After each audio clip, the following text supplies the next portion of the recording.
দর্শক, আরআরএম still inside পলিটিক্সে আপনাদেরকে স্বাগত জানাচ্ছি। আমি আজিজুর রহমান কিরণ। এই অনুষ্ঠানে মূলত সমসাময়িক রাজনৈতিক প্রসঙ্গগুলো নিয়ে আমরা আলোচনা করে থাকি। আজকেও তার ব্যতিক্রম নয়। আজকে আলোচনা করতে চাই সরকারের 6 মাস কেমন চলছে দেশ, এ বিষয়ে কথা বলার জন্য স্টুডিওতে দুজন অতিথি উপস্থিত আছেন। যা প্রথমে পরিচয় করে দিতে চাই নাগরিক ঐক্যের সভাপতি জনাব মাহমুদুর রহমান মান্না এবং আছেন বিএনপি চেয়ারপারসনের উপদেষ্টা ও সাবেক সংসদ সদস্য হারুন রশিদ। আপনাদের দুজনকে স্বাগত জানাচ্ছি ইনসাইড পলিটিক্সে।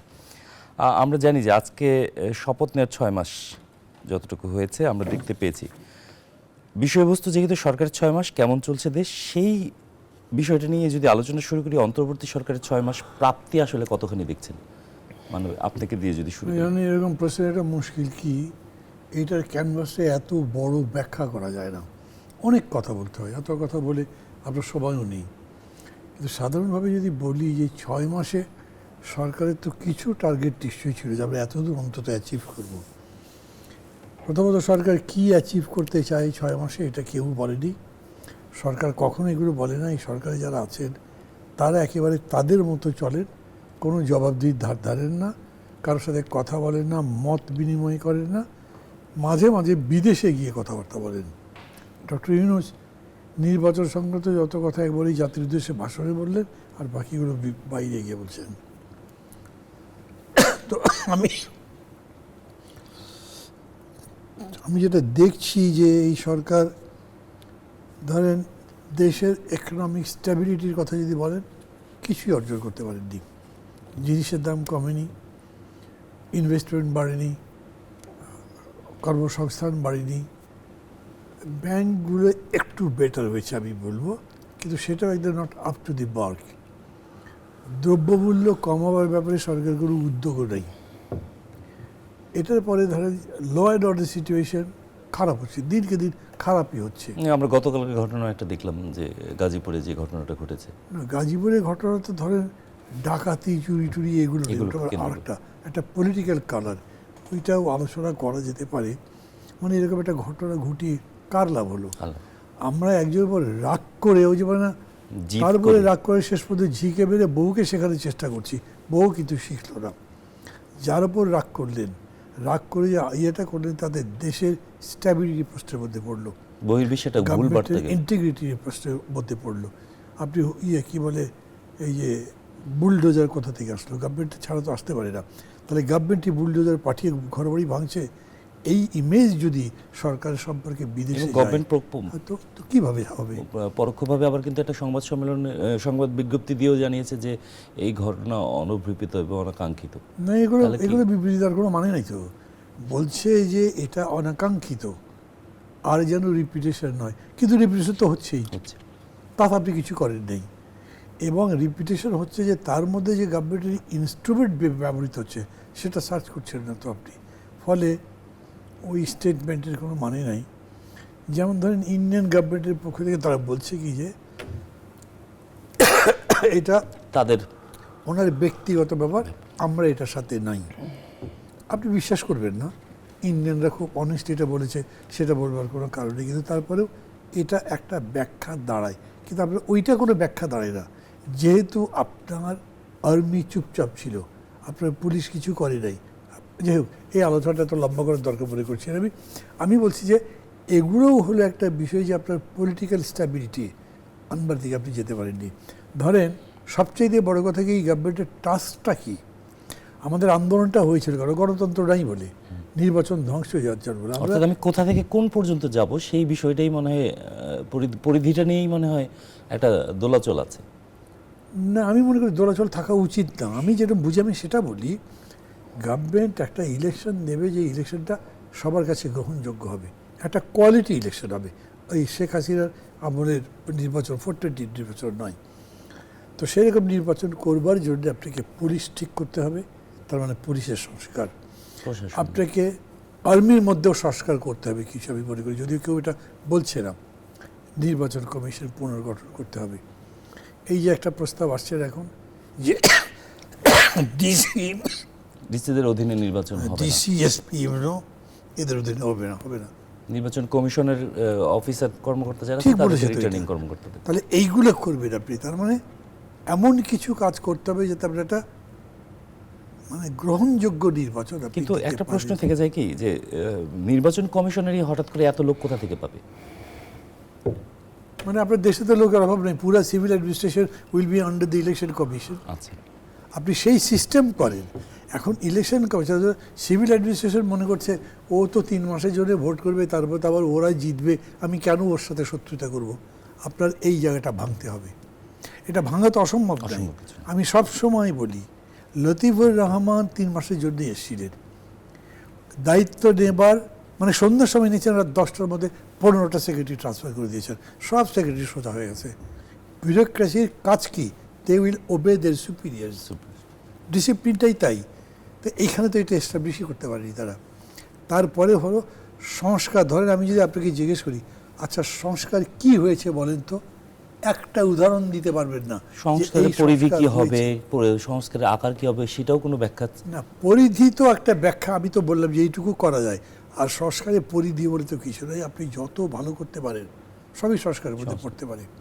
আপনি সেরকম করে কিছু ঠিক করেন নেই।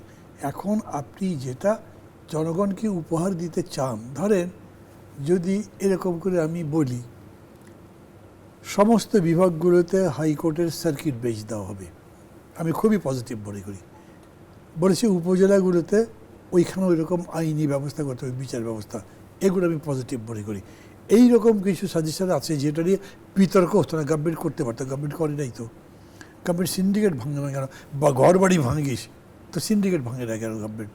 সেটা তো করলো না, কিন্তু তাদেরকে বলা হয়েছিল যে সিন্ডিকেট না ভাঙলে এই শুধু দ্রব্যমূল্যের কতগুলো বাজারে ইকোনমিক সহজ। মেজার। আমরা আপনার কাছে আবারও ফিরতে চাই, জনাব হারুন রশিদ, আপনার কাছে যদি জানতে চাই যে আপনারা কিভাবে দেখছেন যে অন্তর্বর্তী সরকারের 6 মাস প্রাপ্তি অপ্রাপ্তির হিসাব যদি আমরা বসি? ধন্যবাদ আজকের নিউজ 24-এ আমাকে আমন্ত্রণ জানানোর জন্য, এবং এখানে আলোচক হিসাবে উপস্থিত আছেন আমাদের বড় ভাই জনাব মাহমুদুর রহমান মান্না ভাই। আমি 6 মাসের যে আলোচনা, আসলে একটু সময় লাগবে, তারপরও সংক্ষেপে যেটুকু বলবো যে আমি দুটাভাবে এটাকে মূল্যায়ন করতে চাই। সাম্প্রতিক যে ঘটনা, সিরিজ ভাঙচুর, অগ্নিসংযোগ, এটার একটা মূল্যায়ন হচ্ছে যে আমরা যারা গত জুলাই আগস্টের সংগ্রামের মধ্য দিয়ে, রক্তপাতের মধ্য দিয়ে একটা পরিবর্তন, যারা কর্তৃত্ববাদী শাসন কায়েম করেছিল, যারা ফ্যাসিবাদী শাসন, বৈষম্য হীন বাংলাদেশ গড়ার যে স্বপ্ন, সেই ক্ষেত্রে এই রিয়াকশানের একটা পজিটিভ দিক যে শেখ হাসিনা ভারতে বসে থেকে সে আবারও স্বপ্ন দেখছে। এত বড় রক্তপাত, এত বড় ঘটনা ঘটার পরেও তার মধ্যে এই বোধোদয় হয়নি যেটা তার একটা বড় ধরনের অপরাধ। 15 বছর সে দেশে যেভাবে শাসন করেছে, এই বিষয়গুলো এখনও আওয়ামী লীগের মধ্যে অনুশোচনা বা বোধোদয় হয়নি। আমি এখনো পর্যন্ত সেভাবে কিন্তু আমরা দৃশ্যমান হয়নি। তো স্বাভাবিক কারণেই এইরকম পরিস্থিতিতে তার এই বক্তব্যের রিয়াকশান, এইটা একটা দিক আছে, এইটা একটা দিক আছে। তবে আমি সবচেয়ে বেশি উদ্বিগ্ন, এবং আমি নিজের ব্যাপারে খুব, যে একটা তো দেশে 5ই আগস্টের পরে সরকার ছিল না, 5, 6, 7, 8 পর্যন্ত সরকার ছিল না। তারপরে সরকার গঠিত হয়েছে, আস্তে আস্তে গোছাতে কিছু সময় গিয়েছে। সেই সময় অনেক কিছু ঘটতে পারে।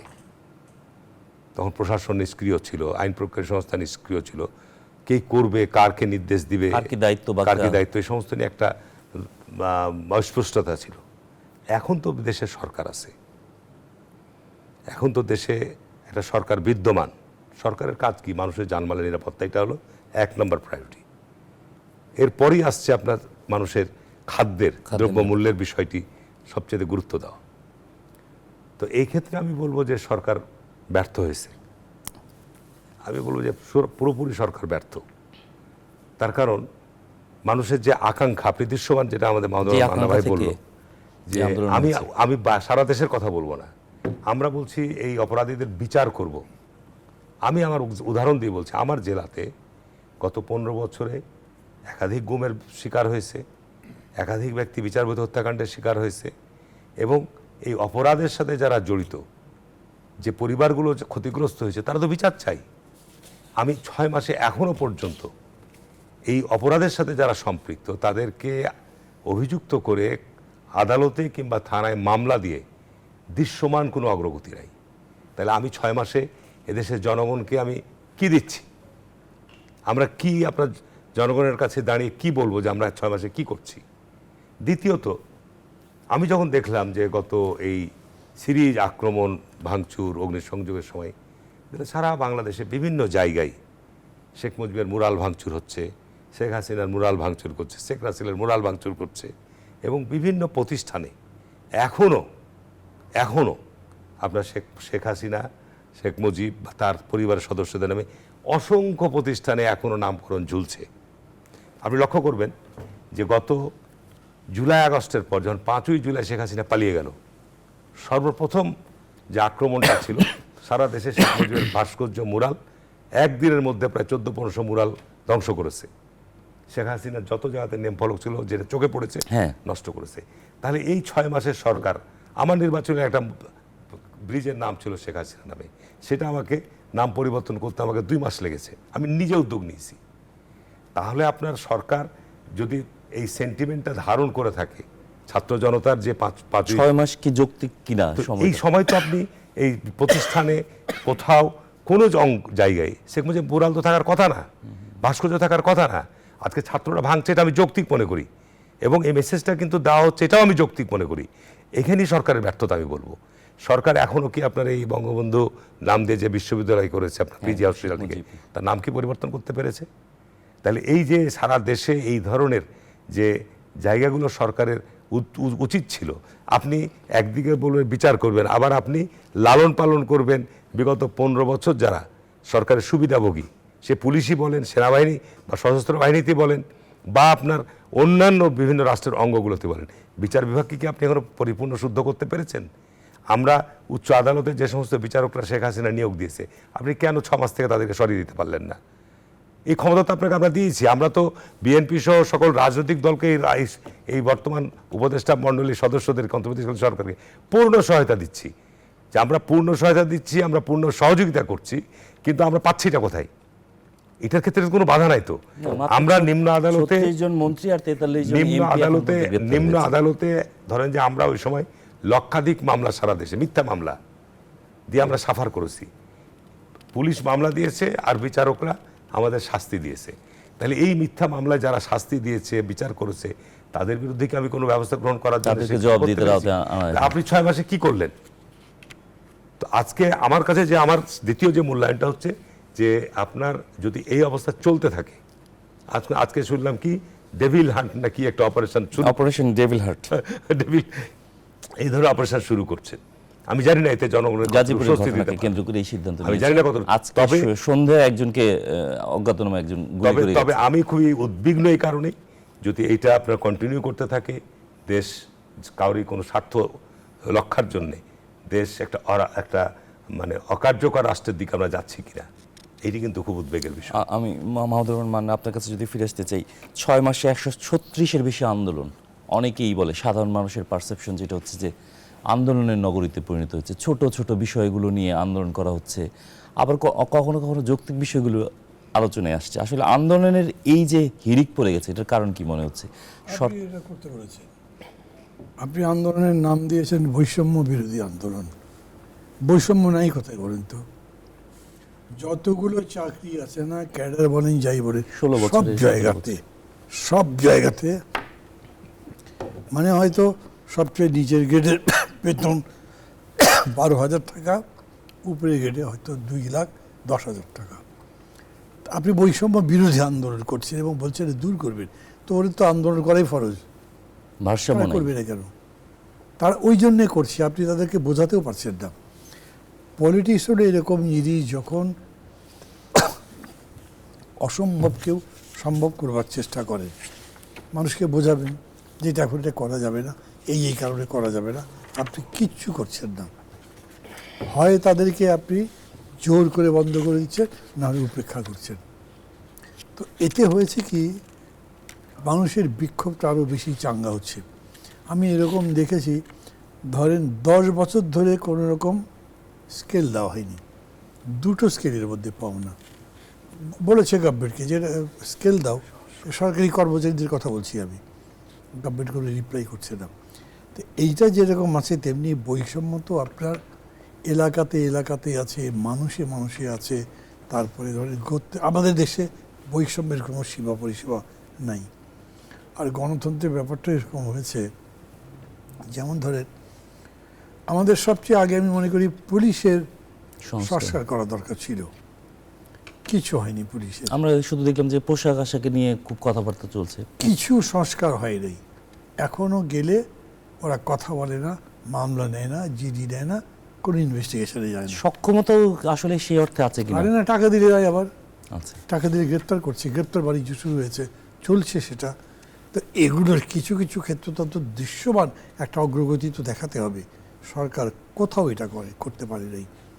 ফলে হয়েছে কি, মানুষের এখন ওই চাওয়াটা আসলে সে ভাবছে যে দাবি আদায়ের মাধ্যমেই চাওয়াটা ওইটা একটা করছে। আর একটা হচ্ছে ক্ষুধার্ত শিশু চায় না স্বরাজ, চায় দুটি ভাত একটু দিন। অতএব সে মনে করছে আন্দোলন করে যা পাই, ওই সংস্কার টস্কার দিয়ে আবার কি হবে, ওতে কোনো লাভ হবে না। মানে মানুষের কাছে সংস্কারের ওই সব মানুষের কাছে সংস্কারের আবেদন পর্যন্ত কমে যাচ্ছে। সে মনে করছে আমাকে ফাইট করেই টিকে থাকতে হবে। আমাদের সমাজটা এরকম হওয়া দরকার ছিল যেখানে ভালোবাসার চাষ থাকতো, মানে পরস্পরের প্রতি মমত্ববোধের প্রকাশ থাকতো। এটাই কিন্তু যেটা স্ট্যাবলিশড হওয়ার কথা সেটা হতে পারে নাই। এখনও দেখেন আস্থার জায়গাটা ওরকম করে আসে নাই।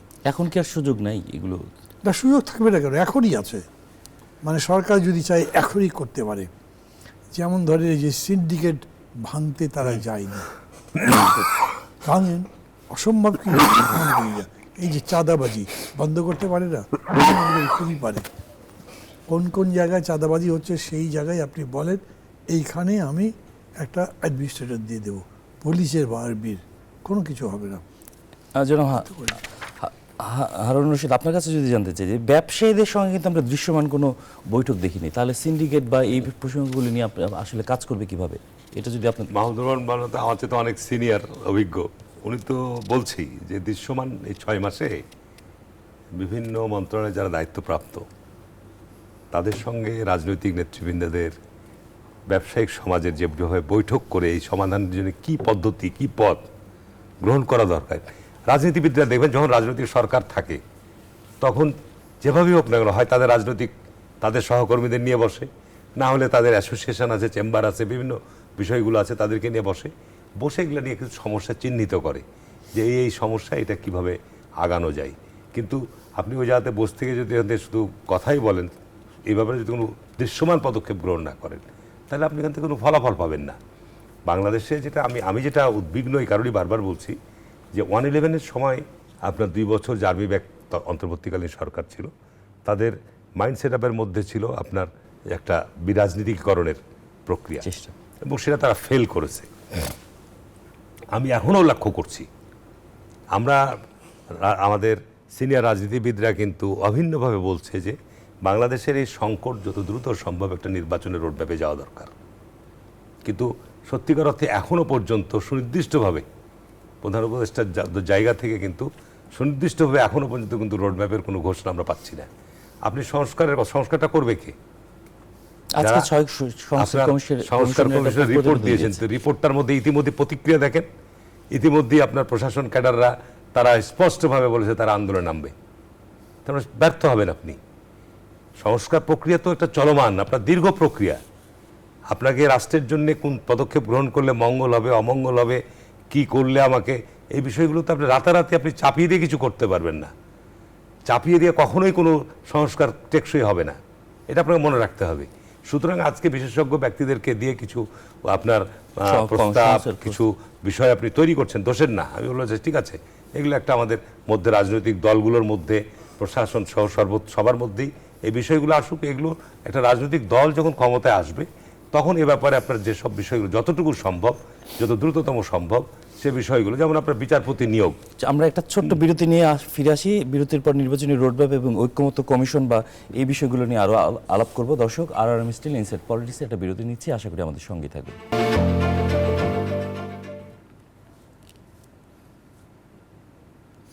দর্শক, বিরতির পর আবারও স্বাগত জানাচ্ছি RRM স্টিল ইনসাইড পলিটিক্সে। বিরতির আগে কথা বলছিলাম সরকারের 6 মাস কেমন চলছে দেশ, সেই প্রসঙ্গে। জনাব মাহমুদুর রহমান মান্না, আপনার কাছে যদি জানতে চাই, 6 সংস্কার কমিশনের পূর্ণাঙ্গ প্রতিবেদন প্রকাশ করেছে ওয়েবসাইটের মাধ্যমে আজকে। নির্বাচনী রোডম্যাপ নিয়ে বলছিলেন জনাব হারুনুর রশিদ, আসলে কি এই 6 মাসে আমাদের নির্বাচনী রোড ম্যাপে আমরা পৌঁছাতে পেরেছি কিনা, যে এই রোড ম্যাপটা আসলে রাজনৈতিক দলগুলোর আকাঙ্ক্ষা ছিল?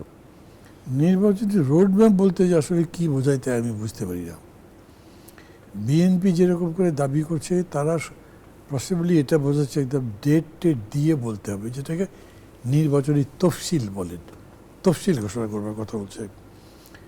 কিন্তু আপনি রোড ম্যাপের বাংলা করেছেন পথ নকশা। তো ডক্টর ইউনূস জাতির উদ্দেশ্যে ভাষণ দিয়েছিলেন যখন বিজয় দিবসে, সেই ভাষণকে আপনি যদি একটা পথ নকশা নাও বলেন, কিন্তু পথ নির্দেশিকা বলতে পারেন। উনি ওইটা কন্টিনিউয়াসলি বলে যাচ্ছেন, কম সংস্কারী নির্বাচন যদি চাও ডিসেম্বরের মধ্যে করতে পারি, আর যদি ভালো সংস্কার করে চাও তাহলে সামনের বছরে জুন জুলাই এরকম মাঝামাঝি বা তার উপর। এটা উনি বলেই যাচ্ছেন। এটাকে আমি আমি এইটুকু নিয়ে খুশি থাকতে পারি, যদিও প্রশ্ন এখানে শেষ হয় না। শেষ হয় না কেমন? ওনারা মোট 15টা কমিশন করেছেন, এমনি এমনি তো করেননি, মিন করেছেন। 15টা কমিশনের রিপোর্ট আসবে, 15টা কমিশনের রিপোর্ট ডিসকাসড হবে, তার উপরে উনি যেরকম বলেন যাতে ঐক্যমত্য হবে, তার ভিত্তিতে সংস্কার হবে। তো ও করতে তো 1-1.5 বছর লাগবে এমনিতেই। আমাদের এত বিভাজিত সমাজে এই যে 4টা প্রদেশ হবে কি না, এই বিতর্কের নিষ্পত্তি কে করবে? আমি লিখে দিতে পারি, সবাই মিলে এটা রাজি হবে না, কেউ রাজি হবে, কেউ বিরোধিতা করবে, তখন তো এটা দীর্ঘায়িত হবে, তারপরে বাদ পড়ে যাবে। আপনি যদি ঐক্যমত্য খুঁজতেই চান, তাহলে সব পার্টিগুলোর কাছে আপনি তো প্রস্তাব চেয়েছিলেন, তারা প্রস্তাব লিখিত দিয়েছে, এখন সবগুলো নিয়ে পড়েন, দেখেন কোনটা কোনটা মেলে, সেগুলো কমন কোনগুলো, কমন যেটা, তার মানে ওইটা তো ঐক্যমত হয়ে গেছে, সেটা করেন। ওনারা এটাও করছেন না। তাহলে এই যে ওনারা বলছেন, আজকে আবার দেখলাম আপনাদের এখানে বসেই টিভি স্ক্রলে দেখলাম যে আইন উপদেষ্টা বলছেন যে এই মাসের মধ্যেই এই প্রস্তাব নিয়ে রাজনৈতিক দলগুলোর সাথে আলোচনা করবেন। কি আলোচনা করবেন? বোঝাবেন? তো ওনারা বোঝাবেন আর আমি বুঝে যাব, রাজনৈতিক দলগুলো বুঝে যাবে।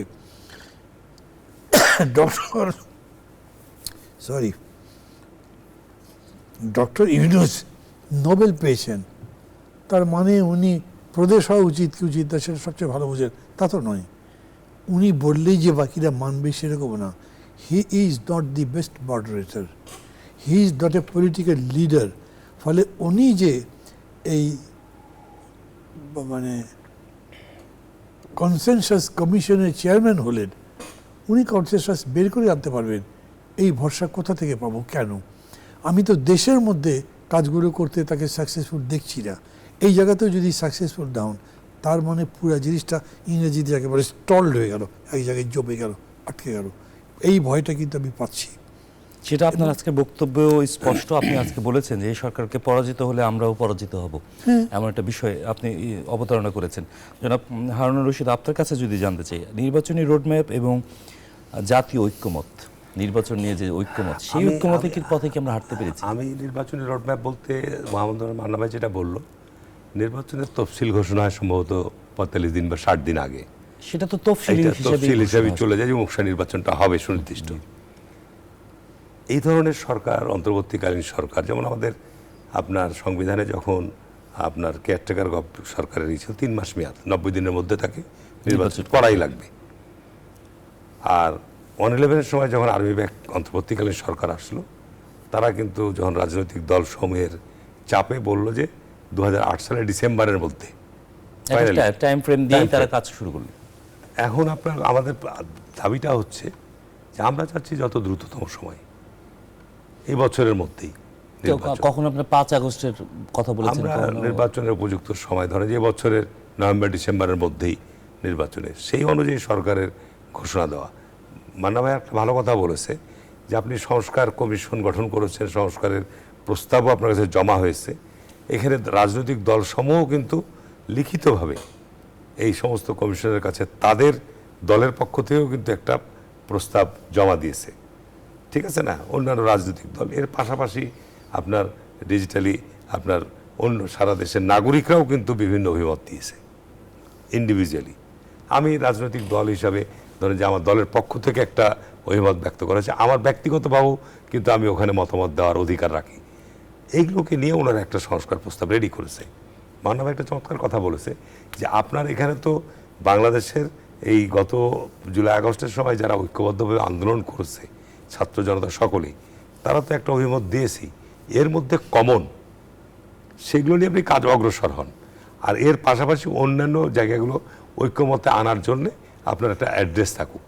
কিন্তু আপনি যদি মনে করেন যে এই কমিশন যারা যে প্রস্তাবগুলো দিয়েছে সেগুলোকে সবাইকে মানতে হবে, ঐক্যমতে আসতে হবে, এইটা কোনোদিনই সম্ভব হবে না। এটা কোনোদিনই সম্ভব হবে না। এই ক্ষেত্রে আপনার ধরেন যে স্বাস্থ্য কমিশনের ব্যাপারে চিকিৎসকদের একটা দৃষ্টিভঙ্গি আছে, প্রশাসন সংস্কারের ক্ষেত্রে প্রশাসনের বিভিন্ন ক্যাডারদের একটা দৃষ্টিভঙ্গি আছে। এইগুলো তো আপনার গত 50 বছর থেকে আমরা দেখে আসছি। প্রশাসনের ক্যাডারদের বৈষম্য দূর করার জন্য, বেতন স্কেলের বৈষম্য দূর করার জন্য গত 50 বছর যাবৎ কিন্তু তারা তাদের নিজ নিজ জায়গা থেকে বিভিন্ন সময় দাবিদানি আন্দোলন করে আসছে, ভবিষ্যতেও করবে। সুতরাং এগুলো কিন্তু একটা চলমান প্রক্রিয়া। আমরা গত 15 বছর যে ধাক্কা খেয়েছি এবং যে একটা আন্দোলনের মধ্য দিয়ে রক্তপাতের মধ্যে যে পরিবর্তনটা এসছে, এটা কিন্তু সাধারণ মানুষের মধ্যে, এবং দেশ কিন্তু একটা জিনিস কি আপনার ডিজিটালি তো আমরা একটা অনেক সচেতন হয়েছি।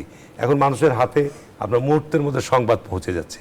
আজকে ইলেকট্রনিক্স মিডিয়া মানুষের বাড়িতে বাড়িতে চলে গেছে, সামাজিক ঠিক আছে না? যোগাযোগ মাধ্যম। সামাজিক যোগাযোগ বাড়িতে বাড়িতে চলে গেছে। সুতরাং মানুষ কিন্তু আগের চাইতে এখন মানে সচেতন দিক থেকে আগে চাইতে অনেক বেশি দ্রুতগামী, অনেক বেশি দ্রুতগামী। আগে আপনার পত্রিকা পৌঁছতে লাগতো, ঢাকায় প্রিন্ট হলে আপনার মফস্বলে পৌঁছতে লাগতো একদিন 24 ঘন্টা।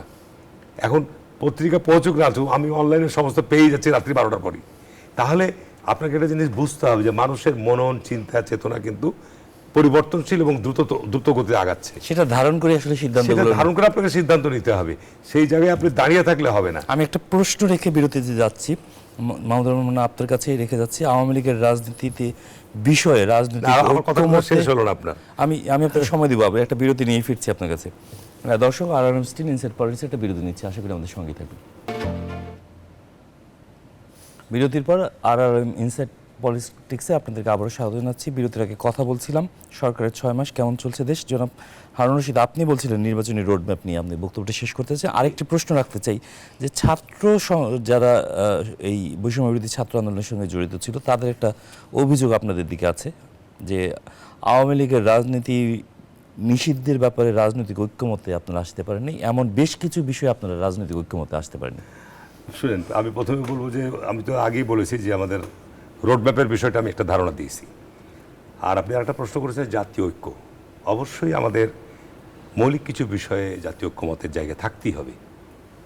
যেমন আপনার আমাদের সংবিধানের মধ্যেও আছে, বর্তমান বিদ্যমান যে সংবিধান, মৌলিক যে কাঠামোটা, সামাজিক সাম্য, মানবাধিকার, সুশাসন, বৈষম্যহীন সমাজ, মত প্রকাশের স্বাধীনতা, সংগঠন করার অধিকার, এই জায়গাগুলো যদি আমি নিশ্চিত করতে পারি, এটা একটা বিরাট বড় জাতীয় ঐক্য। এই জায়গাগুলো আপনাকে নিশ্চিত করতে হবে। এইখানে আপনি যদি বলেন যে বিএনপির সঙ্গে জামাত ইসলামের ঐক্য থাকতে হবে, বিএনপির সঙ্গে বাম সংগঠনের ঐক্য থাকতে হবে, কথার কথা আমি বলছি, বিভিন্ন রাজনৈতিক দলের বিভিন্ন দর্শন চিন্তাভাবনা থাকবে, সেটা দোষের না। সে তার দর্শন নিয়ে চিন্তাভাবনা নিয়ে জনমতকে সংগঠিত করার অধিকারটা আমাকে নিশ্চিত করতে হবে। এইখানে যেন আপনার কোনো অবস্থাতেই এই অধিকারকে হস্তক্ষেপ করা না হয়, ক্ষুণ্ণ করা না হয়। আর বর্তমান ছাত্রদের মধ্যে এদেশের মান্না ভাইরা আমাদের তারা ভালো বলতে পারবে, এদেশের আইয়ুব বিরোধী আন্দোলন হয়েছে, গণ অভ্যুত্থান হয়েছে, ৭১ মুক্তিযুদ্ধ হয়েছে, ভাষা আন্দোলন হয়েছে, কিন্তু আমি জানি না বর্তমান আমাদের শিক্ষা ব্যবস্থা কিন্তু একেবারে খাদের কিনারায় পড়ে আছে। গত 6 বছর তো আছে, গত 15 বছরে পরিকল্পিতভাবে শিক্ষা ব্যবস্থা, স্বাস্থ্য ব্যবস্থাকে ধ্বংস করে দেওয়া হয়েছে। আপনার এখন আমাদের প্রফেসর ইউনূস বলছেন ছাত্রদেরকে দল গঠন করাবেন। অতীতে ছাত্রদের বাংলাদেশের পরিবর্তনের ক্ষেত্রে যে গৌরবোজ্জ্বল ভূমিকা, এটা অনস্বীকার্য। এই গত আগস্ট জুলাই তো যে ছাত্রদের যে অগ্রণী ভূমিকা, এটা অনস্বীকার্য। কিন্তু আপনি যদি ছাত্ররা এখনো গ্র্যাজুয়েটই হলো না, কলেজ বিশ্ববিদ্যালয়ের ছাত্রদের যদি দল গঠন করাতে যান, তা আমাদের শিক্ষা কোথায় যাবে? আমাদের জাতি গঠনের ক্ষেত্রে তাদের অবদান, ছাত্ররা দল গঠন করছে বলেই কি বিষয়টা এরকম যে আপনারা? না, সেটা না। এটা আমাদেরকে উদ্বিগ্ন করছে এই কারণে যে এখানে তো আপনাকে যারা জাতির অভিভাবক, জাতির সন্তান, আপনাকে তাদের জায়গাগুলোতে আপনার মতামত দিতে হবে। প্রফেসর ইউনূস একটা কথা বলে বসলেন, এটা কি উনি কখনো আলোচনা করেছেন? এদেশের প্রকৃত প্রতিষ্ঠিত ব্যক্তিদের সাথে এই ধরনের আলোচনা, মন্তব্য করার জায়গা থেকে কিন্তু উনি মাস্টার মাইন্ড ঠিক করে দিলেন। এই গত আন্দোলনের সময় মাস্টার মাইন্ডটা কে ছিল? বাংলাদেশে কারোই কোনো ব্যানার ছিল না। বৈষম্যবিরোধী আন্দোলনে ছাত্ররা কোটা বিরোধী থেকে বৈষম্যবিরোধী থেকে আমরা সকল রাজনৈতিক দল উইদাউট ব্যানারে একত্রিত হয়ে মাঠে গেছি, যে কারণে তো গোটা ছাত্র জনতা একত্রিত মাঠে নেমেছে। কিন্তু এই জায়গাগুলো আমি মনে করি যে এইখানে আমাদেরকে কিছুটা আঘাত করছে। আর আপনি কোন রাজনৈতিক দলকে নিষিদ্ধ করবেন, এটা তো আদালত আছে, আইন আছে। আপনি রাজনৈতিক দলকে নিষিদ্ধ করেই, জিয়াউর রহমানের সময় আপনি দেখেন, শেখ মুজিবের সময় আপনার সর্বহারা দল তৈরি হয়েছিল। নিষিদ্ধ করলে সেটার প্রতি সমাধান হবে না। আজকে যদি আপনি এই প্রক্রিয়া আগাতে যান, তো এর ফলশ্রুতিতে এর রিয়াকশন হিসেবে যে পথ বেরিয়ে আসবে, আপনি সেই জায়গায় কি থামতে পারবেন? আপনাকে কারো, আমি একদিকে বলবো মত প্রকাশের স্বাধীনতার জায়গা রাখবো, আমি আরেকদিকে বলবো সুশাসন দিব, আবার আরেকদিকে আপনি ওই দিকে পথ আগাবেন। আমি এটার ক্ষেত্রে দিব।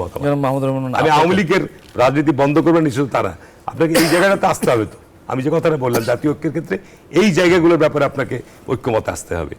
মাহমুদুর রহমান, এই বিষয়টা নিয়ে আপনার কাছে যদি জানতে চাই যে আওয়ামী লীগের রাজনীতি বিষয়ে আসলে কোনো ঐক্যমতে আসা প্রয়োজন কিনা, বা ছাত্রদের একটা অভিযোগ আছে যে রাজনৈতিক দলগুলো খুব একটা বলিষ্ঠ ভূমিকা নিচ্ছে না বা বলছে না। প্রয়োজন নেই সে কথা তো বলবো না, কিন্তু দেখেন একটা বিতর্ক উঠেছিল জাতীয় সঙ্গীত বদলাতে হবে।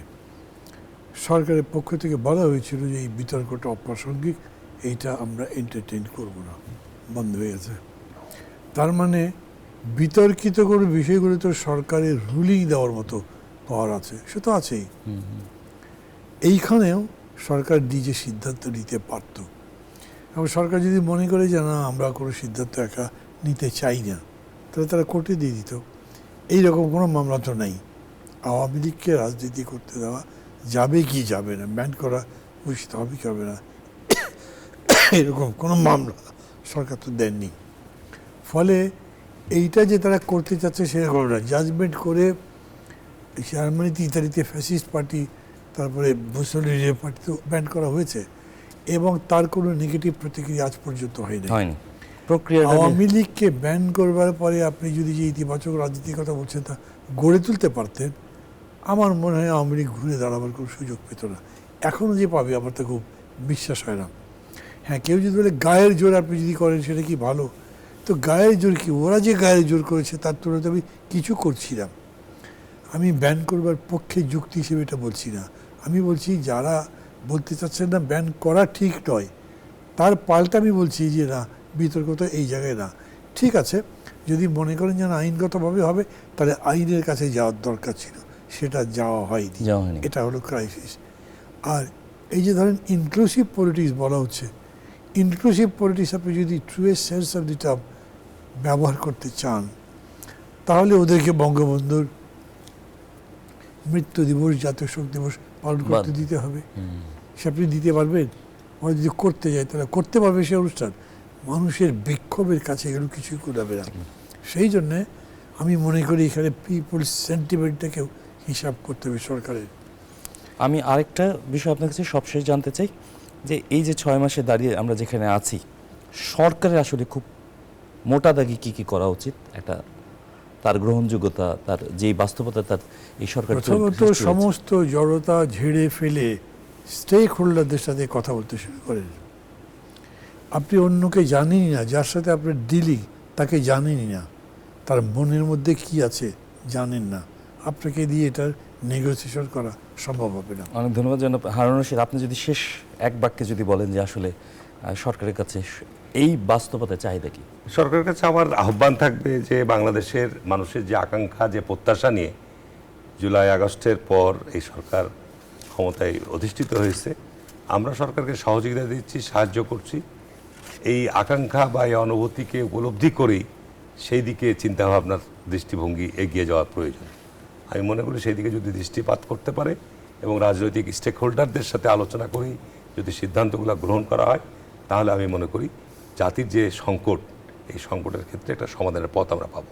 ইনশাআল্লাহ আমরা প্রত্যাশা করি সেই সংকট যাতে এগুলো না থাকে, আমরা একটা সুষ্ঠু নির্বাচনের মাধ্যমে এই অন্তর্বর্তী সরকার তার দায়িত্ব হস্তান্তর করবে, এমন একটা প্রত্যাশা সাধারণ মানুষের। আপনাদের দুজনকে অসংখ্য ধন্যবাদ। দর্শক, আর আমি স্টিল ইনসাইড পলিটিক্স এখানে শেষ করছি। আপনাদের সবাইকে ধন্যবাদ।